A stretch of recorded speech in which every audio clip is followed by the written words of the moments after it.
that society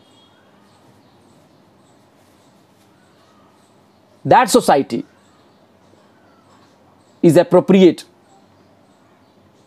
that society is good for the most marginalized section, and if the marginalized communities go and become part of that society, why should the society which has mistreated them for a long time have any concern? Why should the majority society should have any grudge against any minority society? If untouchables are Hindus, as the Hindu right claim, are they treated like Hindus? Are they equally treated? If you do not treat them well, they will go. This is their civil and religious freedom. Why are you stopping them? Why are you demonizing other religion? This was Bhagat Singh. Look at how radical he was. Can we expect today that such brave and bold statement will be given by leaders today? Our leaders are today fighting. Who will build up larger temple?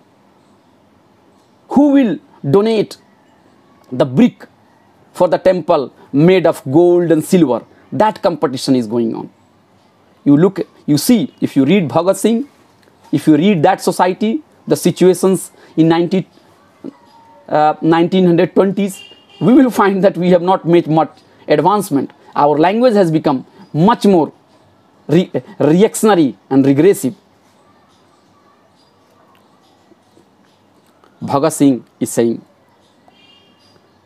that dogs can sit in our lap. We can carry dogs.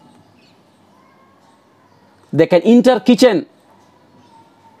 But a human being, when that human being touches you, the caste Hindu, you become polluted. Your religion and your religious sentiment gets hurt. Bhagat Singh saying that animals are being worshipped by the caste Hindus, but they cannot sit with their fellow human beings who are called untouchables. So here Ambedkar ji is coming together with Bhagat Singh. When you read Ambedkar's idea of religion, he is saying that religion is not the question of superstition. Religion is not the questions of following rituals. Religion is not for worshipping Almighty. For Ambedkar ji, religion provides a space for social feeling, for brotherhood. It gives you an idea of community, integrated community. So Ambedkar and Bhagat Singh comes together here. In my reading, Ambedkar's idea of changing the religion and saying that I was born as a Hindu, but I will never die as a Hindu, the statement which he made in 1930s, that statement is very much close to what Bhagat Singh is saying, that when you are not treating untouchables equally, when you are not treating them humanly, if they change their religion, why are you blaming untouchables or the religion that they have joined? You should correct your own way. You should reform your own society. That the caste Hindus were not willing to do, and they are putting the blame somewhere else. They were pinning the guilt on minority community. That, oh, look at the Christians and the Muslims, they are changing the demography, they are converting untouchables, Hinduism is under the threat. That language is still here, still in 21st century. It continues. Perhaps it has intensified. Now, Bhagat Singh is also exposing the hypocrisy of the upper caste. And he is making reference to the founder of BHU.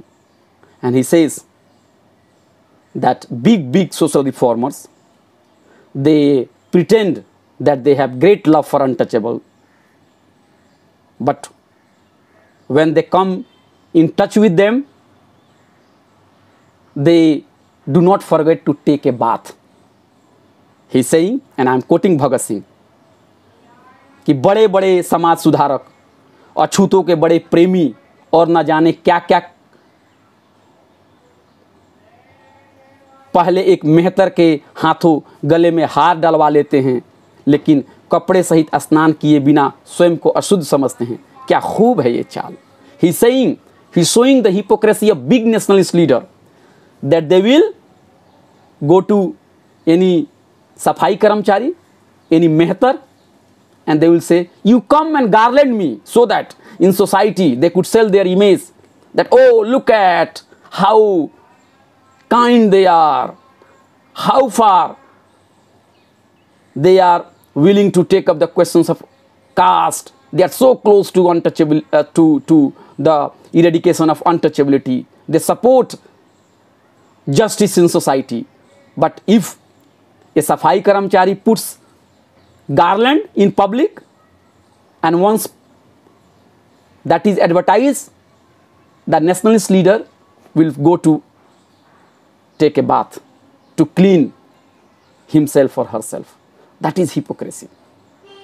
So Bhagat Singh is also giving young historian clue to look at Indian national freedom movement, the Indian nationalist movement, from the point of view of social reforms. That will give you an entirely different picture. On the questions of conversion, the struggle for converting people to their own fold is also taken up by Bhagat Singh. And Bhagat Singh says that Hindu, Muslims, Sikhs are trying to woo untouchables, and they are being pursued to convert. Why they are doing it? They are not doing it mere for the concern of humanity. They want to increase their number. So Bhagat Singh is very much careful. He is alert to see the danger of number game. In 1920s, as reforms were taking place, the struggle for increasing the number of your community is also happening. And look at, these points were raised by Bhagat Singh, I think much before Gandhi. So Gandhi at that time was justifying Varna system.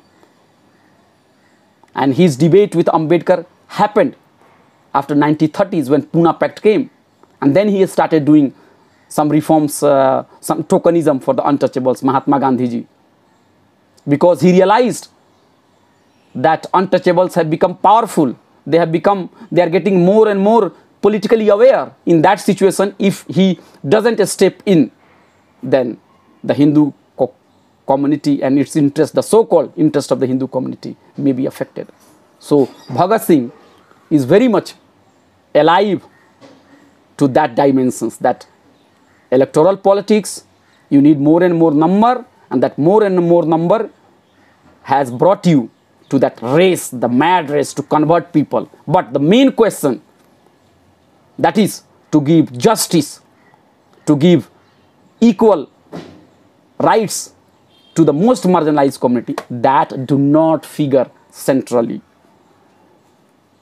And he is saying that Bhagat Singh is saying clearly, Hindus, Muslims, Christians have no real concern for untouchables, and their so-called sympathy with them are meant to serve community's own selfish interest, which I have just said.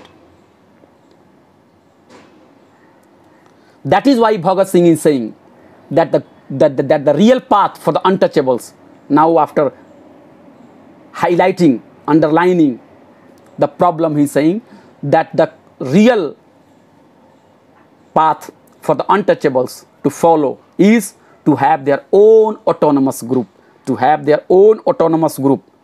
and he was talking about that get united on the platform of, let's say, on the platform of Dalit identity. Now I want to read again Bhagat Singh, very interesting line. अधिक अधिकारों की मांग के लिए अपनी अपनी कौम की संख्या बढ़ाने की चिंता सभी को हुई। अब तीनों कौमें, मुस्लिम, हिंदू, सिख, अछूतों को अपनी ओर खींच रही हैं। इनका शोर शराबा है। उधर ईसाई चुपचाप उनका रुतबा बढ़ा रहे हैं।